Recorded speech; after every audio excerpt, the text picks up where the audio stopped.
Hello everyone, I am Justina Paris and I welcome you all to today's daily news analysis.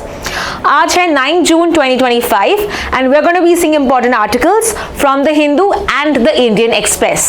Let's begin. आज Monday है and we know that Monday के दिन we also cover with regard to some important news of Sunday, but आज के newspaper में we'll mainly focus on the Monday के current affairs. That means आज के current affairs. तो आज का नया हफ्ता है तो please ensure that from today you are watching it consistently, regularly देखना, ठीक है. So to ensure कि आप Monday से अच्छे से स्टार्ट करो और संडे को जो है एंड में, क्योंकि हम डेली न्यूज एनालिसिस डालते नहीं है, तो आप वहां पे रिवाइज करो मंडे से लेके Saturday. So today new week, new motivation. Please ensure that there will be no backlogs this week, right. Let's start now with the first article. What is the significance of the census. ये आज के paper में आया था और census का जो article है हमने पिछले हफ्ते देखा था कि सेंसस का अभी एक डेट आया है कि मार्च 1 2027, ठीक है, मार्च 1 2027 ये रिलीज होगा, ये डेटा यहाँ पे कंप्लीट होगा, सेंसस यहाँ पे आएगा. तो इसके बारे में कुछ इंपॉर्टेंट डेटा, इसकी हिस्ट्री के बारे में जानते हैं जो आज के करंट अफेयर्स आज के पेपर में आया है. पहले जानते हैं the history of census in India. Census का मतलब क्या? सेंसस का मतलब है जब तुम डेटा कलेक्ट करते हो with regard to a territory, कि कितने लोग हैं, कितने मैन हैं, कितने वुमेन हैं, कितने सीनियर सिटीजन्स हैं, what is the sex ratio, what is the literacy, right. ये सब जब आप जानकारी लेते हो इन अ गिवन रीजन, इसका मतलब है सेंसस. ये यूजुअली 10 साल में एक बार होता है, 10 साल में एक बार होता है. पहले बार अगर हम देखें, it happened in 1881, the first synchronous, मतलब एक प्रॉपर ऑफिशियल सेंसस. इसके पहले भी हुआ है, राइट. इसके पहले भी 1872 में हुआ है, ब्रिटिश के टाइम पे 1872 में first time it happened and this was during the time of Lord Mayo. Mayo था इस टाइम पे the you can say the viceroy, right. And 1881 में you had another viceroy called as Lord Ripon. तो एक एक बार viceroy भी पूछ सकते हैं, तो आपको यहाँ पे ध्यान देना है सेंसस किसने स्टार्ट किया था. तो इस बार एग्जाम के लिए ये इंपॉर्टेंट आर्टिकल है, ये इंपॉर्टेंट टॉपिक है. So here you have to remember Lord Mayo 1872 में एक्चुअल में फर्स्ट वाला अनऑफिशियल सेंसस कंडक्ट किया था और 1881 में लॉर्ड रिपन ने किया था. Now here you have to also tell me India में पहले वाइसरॉय कौन थे और इंडिया में लास्ट वाइसरॉय, जैसे हमने 2 वाइसरॉय यहाँ पे बताए हैं, वैसे वाइसरॉय जो लीडर रूलर हुआ करते थे इंडिया में ड्यूरिंग द ब्रिटिश टाइम, पहले और आखिरी वाले कौन थे, ये आपको कमेंट सेक्शन में बताना है. And here I will also tell you that मैं हमेशा मेरे कमेंट सेक्शन पढ़ती हूँ, so please ensure that you are writing the answers that I tell you, okay, because I am keeping an eye on who is answering, right. So let's start then. तो यहाँ पे जो पहला official census की बात करें 1881 में, कौन थे census commissioner? This was W.C. Plowden. W.C. Plowden was the British guy who was ensuring or regulating the census, supervising the census, creating the plan for census.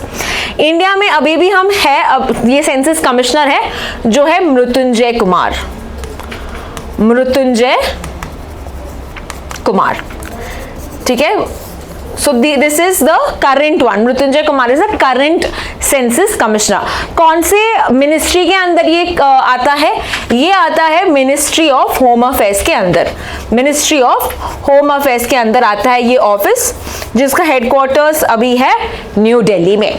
सो उस टाइम पे थे W.C. Plowden who looked after the whole census. But even before the Britishers, यानी कि medieval period में census was done. यदि idea was basically given by a medieval rulers. तो कुछ ऐसे ही census like activities, तभी हम उसको census नहीं कहते थे, but ऐसे ही हम गिनती करते थे for various. Now question is why do we do census? Census का मतलब क्या है, क्यों करना होता है? Because जब आपके पास डेटा होता है तो ही आप अलग अलग पॉलिसीज लेके आओगे. आपको पता होगा कि मान लो फॉर एग्जांपल यू नो कि old age population, senior citizens population ज्यादा है, तो आप यहाँ पे स्कीम्स लेके आओगे specifically for senior citizens, right. जैसे रिसेंटली हमने देखा था कि हमारा जो ओल्ड एज पॉपुलेशन है, एल्डरली पॉपुलेशन है, ये अभी बढ़ रहा है और 2047 तक 20% होगा of our the total population. तो जैसे जैसे यहाँ पे कंडीशंस अलग अलग होते जा रहे हैं, वैसे ही गवर्नमेंट की स्ट्रैटेजीज, गवर्नमेंट के पॉलिसीज और स्कीम्स बदलती रहती हैं। And that is why to get a better policies in place, to get better administration, तुमको यहाँ पे डेटा होना जरूरी है, राइट? तो हमेशा 10 सालों में डेटा होता था। So when was the last ever census conducted in India? And we all know this happened in 2011, क्योंकि ये हर 10 साल में होता है। So 1881, 91, every 10 years census was conducted. तो 2011 तक तो census was done regularly, but what happened in 2021 जब 10 साल के बाद सेंसस होना था वो नहीं हो पाया बिकॉज ऑफ कोविड-19, because of the pandemic, the lockdown. उसके बाद भी इलेक्शन चालू हुए 2024 के लिए, and that is why this whole thing got delayed. And अभी भी हम देख रहे हैं जो कंडीशंस हैं, Pahalgam and operation Sindoor, yes agreed कि ये भी थोड़े इश्यूज आए, बट यहाँ पे उन्होंने अभी बोला है कि 2027 में हमारा सेंसस कंप्लीट होगा, राइट? ये एक रेफरेंस डेट दिया है, March 1, 2027। Now when we talk about पहले सेंसस लाइक एक्टिविटीज पहले हुआ करते थे, ये कहाँ पे मेंशन किया है तो ये भी इंपॉर्टेंट है। एक है Kautilya's Arthashastra, so I am just going to erase this. Remember Kautilya's Arthashastra. Kautilya जो थे किन रूलर के कोर्ट में एक इंपॉर्टेंट मिनिस्टर जैसे थे, इट वॉज चंद्रगुप्त मौर्य। चंद्रगुप्त मौर्य।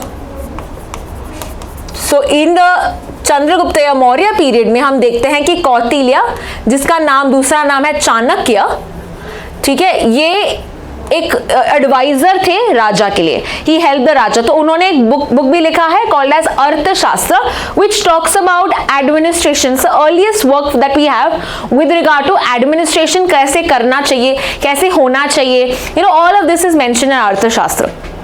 अकबर के टाइम पे you had Ain Akbari. Ain Akbari, now you have to tell me कि ऐने अकबरी किसने लिखा है? ऐने अकबरी, इनके जो राइटर है ये कौन है, आपको मुझे कमेंट सेक्शन में बताना है। Now coming to understand this, so what are the questions that are covered in the census? Census में पूछा जाता है what is the age, what is the sex, male female, literacy, what is the caste, कितना पढ़े लिखे हो, 12वीं graduation किया, जो भी है यहाँ पे पूछे जाता है। तुम्हारा कास्ट कौन सा है ये भी इस बार ऐड किया है, राइट? एंड रिलीजन कौन सा है, तुम्हारा मदर टंग कौन सा है, ये सब वो क्वेश्चंस लेते हैं, right? Now Here we have to know कि जो कास्ट वाला जो डेटा है ये 1931 लास्ट पूछा था कि आप कौन से कास्ट से बिलोंग करते हैं। 1931 was the last year, यानी कि कॉलोनियल पीरियड में, इंडिपेंडेंस के पहले 1931 में पूछा था। उसके बाद कभी भी कास्ट का डेटा नहीं लिया गया था, लिया भी था लेकिन वो डेटा डिस्क्लोज नहीं किया गया। तो officially we don't have a caste census till 1931 के बाद, we never had it, right? But this बार यानी कि ये जो 2027 में हम देख रहे हैं यहाँ पे कास्ट एन्यूमरेशन जरूर होगा। So how is this whole procedure of census? Let us understand. Census जो है, this is a union list subject. Now your you should know what are the list, what is this union list. हम अगर देखते हैं 7th schedule हमारे संविधान में, in the 7th schedule there is something called as 7th schedule. इसमें 3 list आते हैं, union list, state list and concurrent list, ठीक है? Union list, state list and concurrent list. तो यूनियन लिस्ट में जो भी सब्जेक्ट्स आते हैं with regard to banking, defence, finance, right, all of them come under union list. यानी कि सिर्फ पार्लियामेंट यहाँ पे लॉज बना सकता है, ठीक है? यानी कि लोकसभा और राज्यसभा यहाँ पे लॉज बना सकती है। इनके अलावा जब हम बोलते हैं स्टेट लिस्ट, स्टेट लिस्ट में ये जो विधानसभा होती है, right, the state legislative assembly, her states में यहाँ पे पावर होता है कि वो यहाँ पे लॉज ले आ सकती है। एंड फाइनली कॉन्करेंट लिस्ट, इसमें कौन लॉज बनाएगा? इसमें दोनों बना सकती है, यानी कि पार्लियामेंट भी बना सकती है, विधानसभा या स्टेट लेजिस्लेटिव असेंबली भी बना सकती है, यानी कि स्टेट के पास भी पावर होता है। So with regard to state के बारे में अगर हम देखें, so we can talk about health as a state subject, law and order, police is a state subject. Whereas concurrent list में कौन से सब्जेक्ट्स आएंगे, जैसे कि एजुकेशन, ट्रेड, राइट, ये दोनों यहाँ पे लॉज बना सकती है। So if you talk about census, ये पूरे इंडिया में एक ऑपरेशन है, तो एनीवे वी अंडरस्टैंड, इसीलिए ये यूनियन लिस्ट में होगा, बिकॉज ये ऑल इंडिया एक्सरसाइज है, राइट। हर स्टेट का अलग अलग नहीं होता, ये सेंट्रल लेवल पे होता है, सेंटर यहाँ पे लॉज बनाएंगे। तो पार्लियामेंट ने क्या कोई लॉ बनाया है? The answer is yes, parliament ने लॉ बनाया है, द सेंसस एक्ट ऑफ 1948, जो पूरे प्रोसीजर ऑफ सेंसस को गवर्न करता है। फर्दर सेंटर यहाँ पे एक कमिश्नर को भी अपॉइंट करता है, कॉल्ड एज सेंसर कमिश्नर, और उनको हेल्प करने के लिए डायरेक्टर्स भी होते हैं। वी हैव सीन सेंसस, अभी जो सेंसस कमिश्नर है he is Mrityunjay Kumar, right. And state पे यानी कि ग्राउंड लेवल पे ये कौन एग्जीक्यूट करते हैं? So you mostly have teachers या गवर्नमेंट एम्प्लॉइज जो होती है, ये एक्चुअल में सेंसस कलेक्ट करते हैं, राइट। डेटा कलेक्ट करने वाले जो है वो स्टेट लेवल पे होता है, लेकिन पूरा operation it is conducted by the census commissioner under the ministry of home affairs.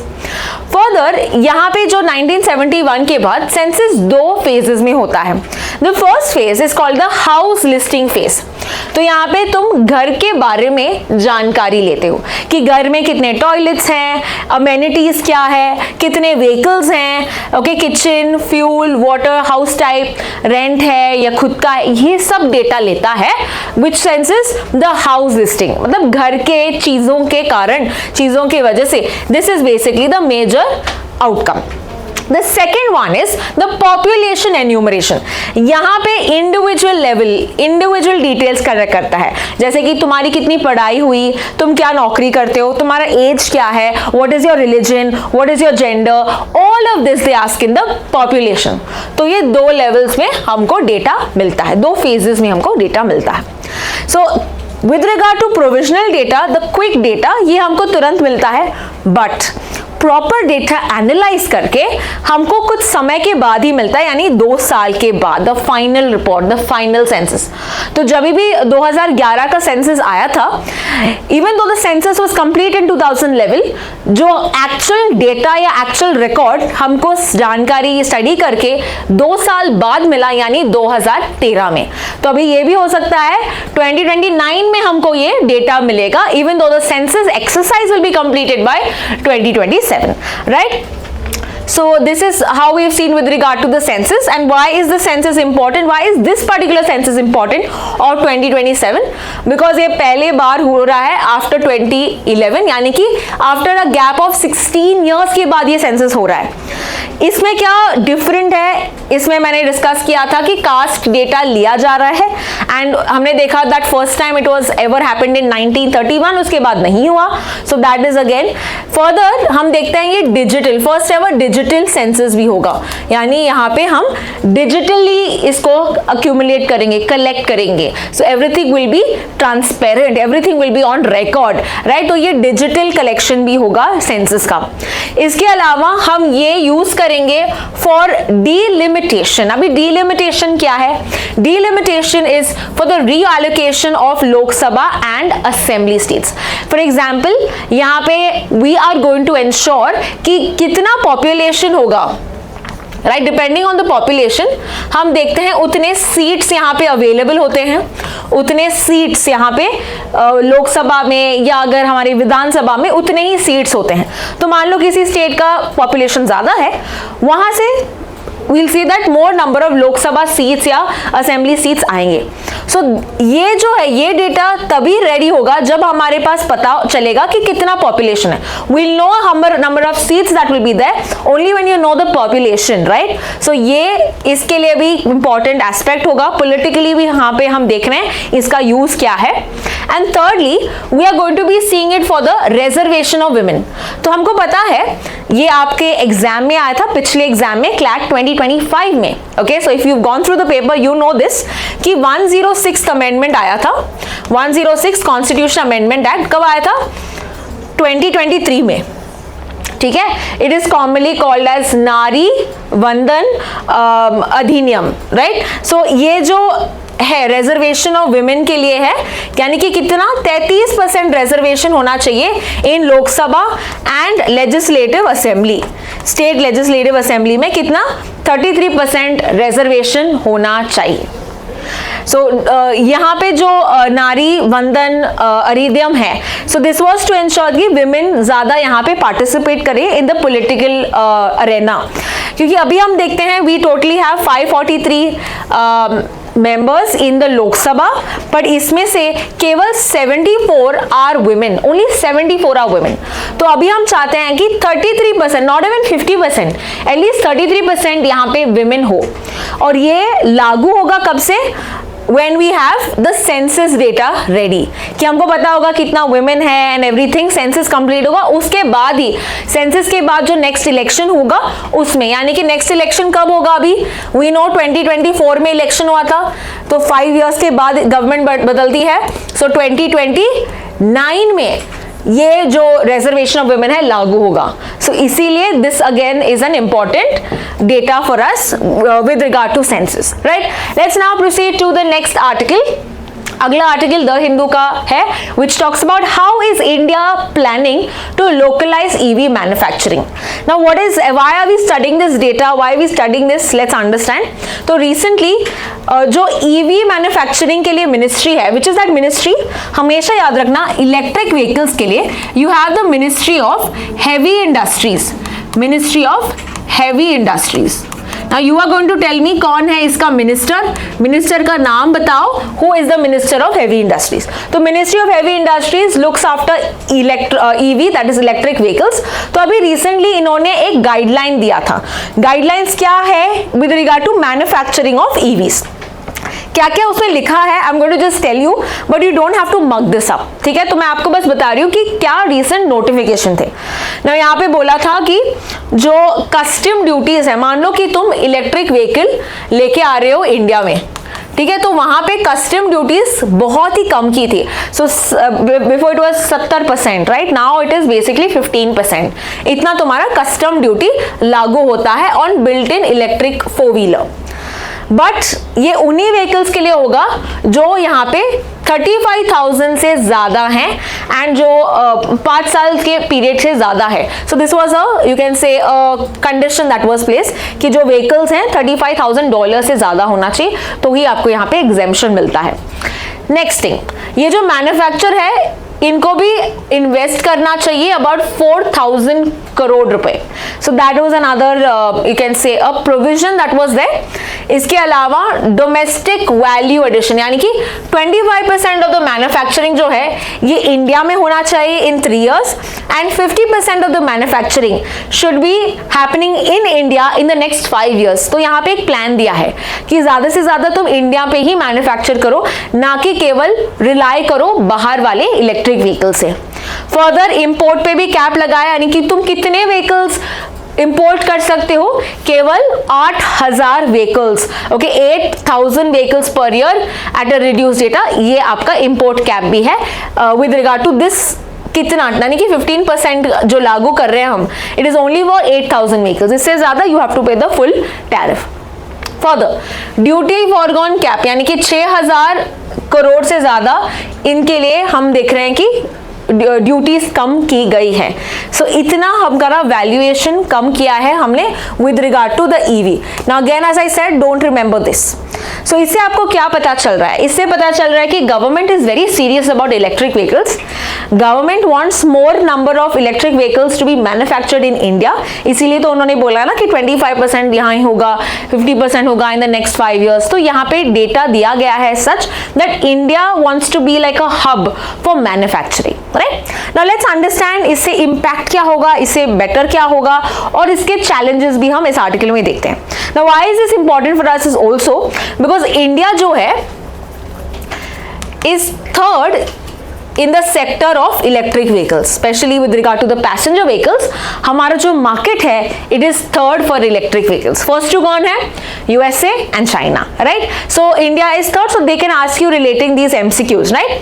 Now इस गाइडलाइन से क्या होगा? इलेक्ट्रिक व्हीकल्स को बूस्ट मिलेगा, मैन्युफैक्चरिंग बढ़ेगी, फॉरेन इन्वेस्टर्स यहाँ पे आएंगे, तो ये अच्छी बातें होंगी, ये बताया गया है. लेकिन यहाँ पे कुछ कंसर्न्स भी है. कंसर्न्स ये है कि there is lack of guaranteed technology transfer. यहाँ पे बोला है कि बस 25% मैन्युफैक्चरिंग और सब है, बट टेक्नोलॉजी तो वहां से आएगी. तो यहाँ पे it should be focus more on कि कैसे टेक्नोलॉजी ट्रांसफर होगी कि ताकि इंडिया में पूरा हम मैन्युफैक्चर कर पाएंगे, right? Currently it is only the foreign manufacturers जो यहाँ पे सेटअप करेंगे.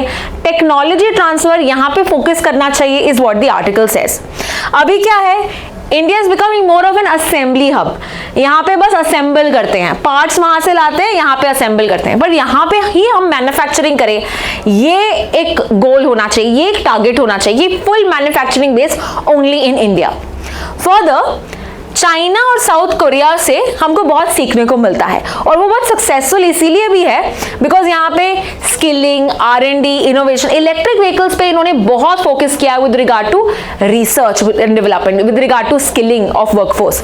तो यहाँ पे वो करना चाहिए. यहाँ पे भी गवर्नमेंट को एजुकेशन में यहाँ पे बूस्ट करना चाहिए ताकि यहाँ पे ऐसे जॉब्स हो that we can utilise, right? Further, China accounts for 70% of the global electric vehicle manufacturing in 2024. मतलब China is leading in this sector, और ये हमारे लिए एक कॉम्पिटिशन भी है.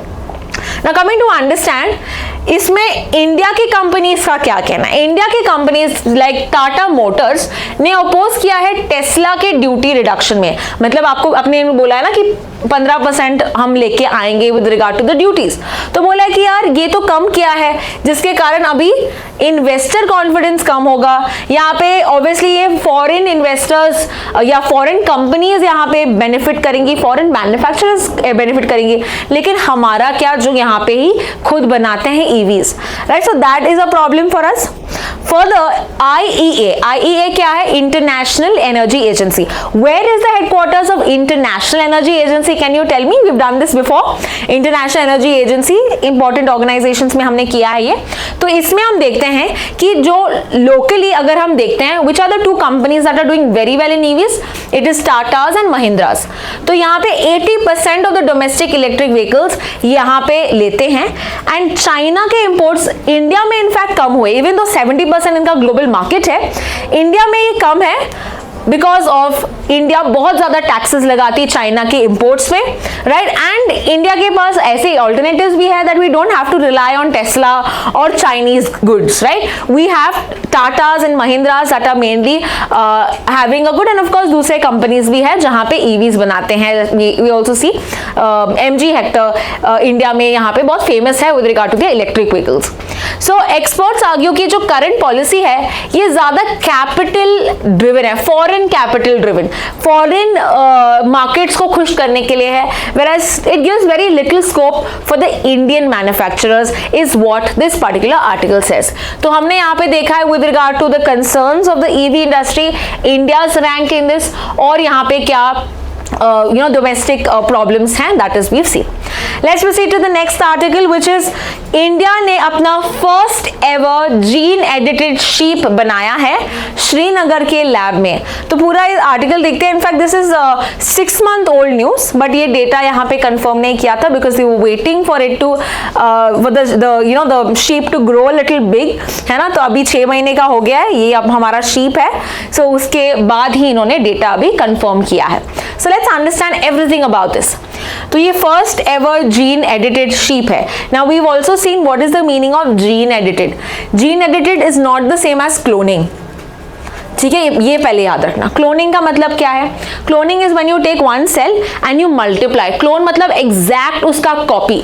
Clone is an exact copy, ठीक है? So the first ever clone that we find is also a sheep mammal which was a sheep and that was called as Dolly, ठीक है? तो ये अलग है, ये वर्ल्ड वाला है, ये अलग है. Whereas if we come to gene edited, यहाँ पे इसका मतलब क्या है, यहाँ पे मान लो कि we have also seen the article gene edited babies recently, right. तो यहाँ पे कोई शीप है या कोई एनिमल है से ABC, इसके यहाँ पे एक फॉल्टी जीन है, ठीक है, फॉल्टी जीन है, तो इसको हटाया गया है, that is called as gene editing. हटाया किया है, रिप्लेस किया है, मॉडिफाई किया है, इसको बोलते हैं जीन एडिटिंग। हम इसको बेटर करने के लिए भी करते हैं। मान लो कि कोई शीप है जो बहुत कम वुल देती है, राइट, बहुत कम उनका वुल है, अभी इंक्रीज वुल करने के लिए हमने इनको एक जीन ऐड किया है, या प्रॉब्ली एक जीन है जो इनहिबिट कम करता है प्रोडक्शन ऑफ वुल, तो वो जीन हमने हटाया है, that is called as gene editing when you are modifying the genes of that species. तो एक्चुअल में यहाँ पे कोई मल्टीप्लाई नहीं करते हैं, ऐसा कुछ नहीं, बस हम जीन के साथ थोड़ा निकालते हैं या ऐड करते हैं या रिप्लेस करते हैं। तो ये किया है एक शीप में, और कौन सा है ब्रीड उसका, the breed of the sheep is Kashmir merino. और ये कहाँ पे किया है, this was done in Shere Kashmir university of agricultural science and technology. देखिए ये श्रीनगर में है। It was led by professor Riyaz Ahmad Shah, ठीक है, ये इन्होंने ये किया था। And remember he was also part of another important aspect which is called the world's first buffalo cloning. तो बफेलो का यहाँ पे क्लोनिंग की बात कर रहे हैं, यानी कि कॉपी बना रहे हैं। तो ये NDRI यानी कि नेशनल डेयरी रिसर्च इंस्टीट्यूट, जो जिनका हेडक्वार्टर्स है Karnal which is in Haryana, Karnal in Haryana, ठीक है। नाउ फर्दर ये जो लेबोरेटरी है, ये जो लेबोरेटरी है कॉल्ड एज स्क्वाट्स, राइट, ये जो है ये इन्होंने नूरी भी बनाई थी which is the first pashmina goat clone. The buffalo clone भी हुआ है, गोट का क्लोनिंग भी हुआ है, and that is why this was in the news back there in 2012. Now coming back to understand what was this project of the first gene edited sheep which is Kashmir Merino. तो ये project start हुआ था 2020 में। It is said कि 3 बार fail attempt के बाद यहाँ पे सक्सेसफुल हुआ है। एंड यहाँ पे जो जीन एडिटिंग के लिए कौन सी टेक्नोलॉजी अपनाई गई थी, that was CRISPR-Cas9 gene editing tool. Okay, CRISPR-Cas9 क्या है, we have also seen this recently, very recently हमने ये देखा था। CRISPR-Cas9 में हम यूज करते हैं CRISPR, okay, which is clustered palindromic repeats, right, short repeat, clustered short palindromic repeats. So इसमें क्या होता है, you are cutting the fragment that is not required. मान लो ये जीन है, ठीक है, तुम ये वाला पार्ट अगर तुमको नहीं चाहिए तो तुम इसको हटाते हो, ओके, और कैसे हटाते हो, कैसे कट करते हो, ये Cas9 की वजह से, राइट, ये Cas9 की वजह से तुम मॉलिक्यूलर सिजर्स बोलते हैं इसको, ये इसको कट करते हैं। एंड कुछ अगर हम ऐड करना चाहते हैं जो जीन तुमको चाहिए, so that is called as CRISPR-Cas9. You take the gene, you don't want a part of it, you remove it and you add the one that you want. That is CRISPR-Cas9 technology. Now this was a Nobel winning technology and I've already discussed कि किसको मिला है.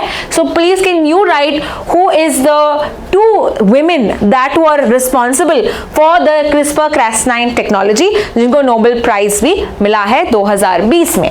Right? We've already discussed this. Write the name of the Nobel Prize winners in the comment section. Further, ये कौन से gene को target किया, Cas9 ने किस जीन को काटा, this is called as the myostatin gene.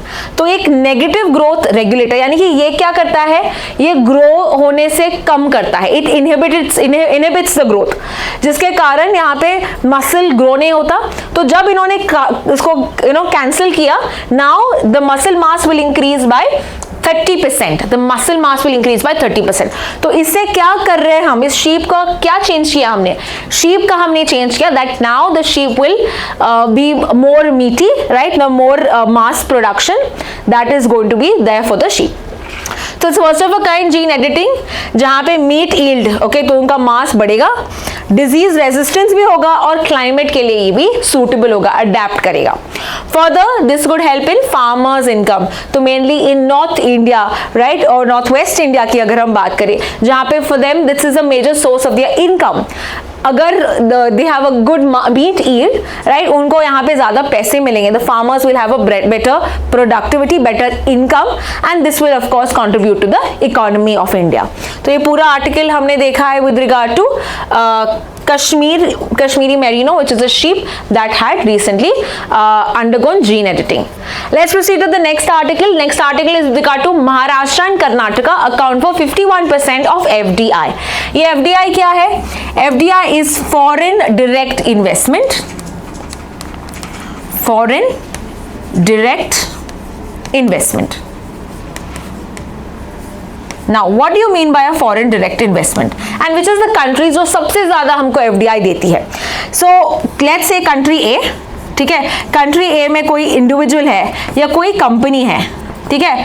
ये इन्वेस्ट करना चाहती है डॉलर्स, रुपीस, जो भी है, ठीक है, पाउंड्स, इन अनदर कंपनी और एनी अदर बिजनेस एसेट. जब भी कोई इन्वेस्ट करना चाहता है इन अ कंपनी और अ बिजनेस एसेट, इसको बोलते हैं foreign direct investment. Okay, so it could be an individual or it could be a company investing in another country. That is FDI. तो सबसे ज्यादा हमको कौन देता है FDI? It is Singapore. ठीक है, up till now 7th time तक हम देखते हैं Singapore. Of course some months कम होता है, ज्यादा होता है, पर एवरेज की बात करें Singapore has always been a good source of FDI for India. And ये कौन से स्टेट में सबसे ज्यादा, अगर ऐसा पूछते हैं तो इंडिया में याद रखना it is Maharashtra and Karnataka, जो 51% FDI होता है. इनके अलावा we also have Delhi, Gujarat, Tamil Nadu, Haryana, Telangana, ये दूसरे स्टेट्स हैं जो यहाँ पे फॉरेन इन्फ्लोज ज्यादा है. तो ये पूरा हम देखते हैं. Basically it's of facts that you need to know where do we get FDI and which are the states that have it. अगला आर्टिकल है with regard to Axiom 4 mission. ये भी हमने 2-3 बार किया है पिछले हफ्ते, but nonetheless if there is any new student this one is for you. Axiom 4 mission ये एक प्राइवेट स्पेस मिशन है. प्राइवेट यानी कि it's not any in government agency जिसको ये चला रही है. ये प्राइवेट मिशन है ताकि एस्ट्रोनॉट्स को वो लेके जाए towards where, towards the international space station. International space station. अब ये क्या है international space station? International space station is mentioned in the low earth orbit. Okay, it is present in the low earth orbit और ये बहुत तेजी से घूमता है. एक मान लो कि एक लेबोरेटरी है जो अर्थ के बाहर है, जो एक्सपेरिमेंट्स कंडक्ट करती है. Laboratory that is outside India performing experiments. So ये जो है एवरी 90 मिनट्स एक चक्कर लगाती है अर्थ का. So it is very fast, about 28,000 kilometre per hour पे इतना तेजी से ये घूमती है.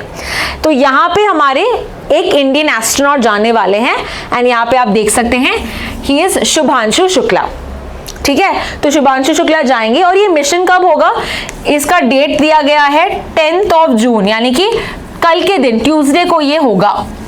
8th को बोला था, अभी एक्सटेंड कर दिया है to 10th of June. Which is the launch vehicle that is taking them up? Launch vehicle का नाम है Falcon 9. लॉन्च व्हीकल का नेम है Falcon 9. ठीक है, और उसके अंदर जो स्पेसक्राफ्ट होगा that will take them to ISS, that is SpaceX crew dragon. SpaceX crew dragon ये उनका स्पेसक्राफ्ट होगा, ये उनका स्पेसक्राफ्ट होगा. सो इंडिया के अलावा और कौन से कितने एस्ट्रोनॉट्स जाएंगे? So there will be total of 4 astronauts.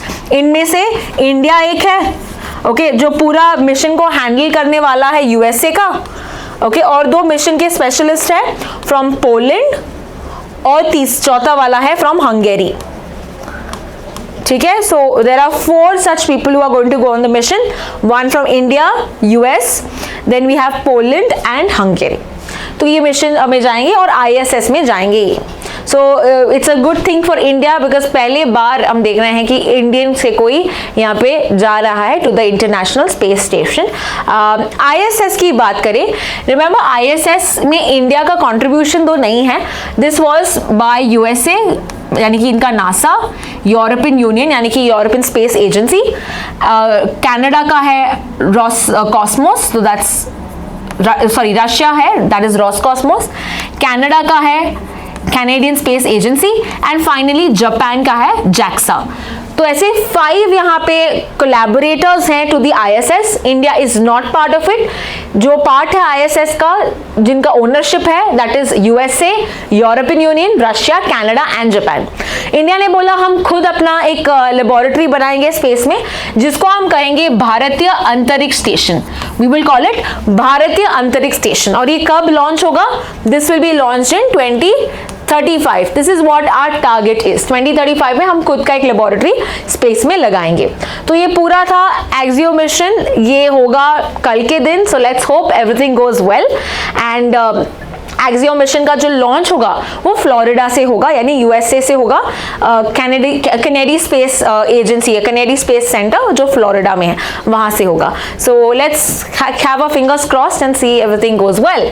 Let's proceed to the next article. अगला आर्टिकल है with regard to a joint military exercise. Now where is this joint military exercise being held? This is being held in a place called Ulaanbaatar. ठीक है, तो ये India और Mongolia का एक joint exercise है जो होगा उलान बत्तर. उलान बत्तर is a capital of Mongolia. ठीक है. Now what is the name of the exercise?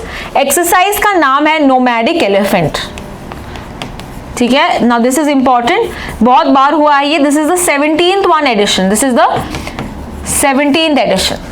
ठीक है. Now what is the purpose of having a joint military exercise? इससे हम काउंटर टेररिज्म ऑपरेशंस शेयर करेंगे. Okay, we will be sharing best practices with the other country.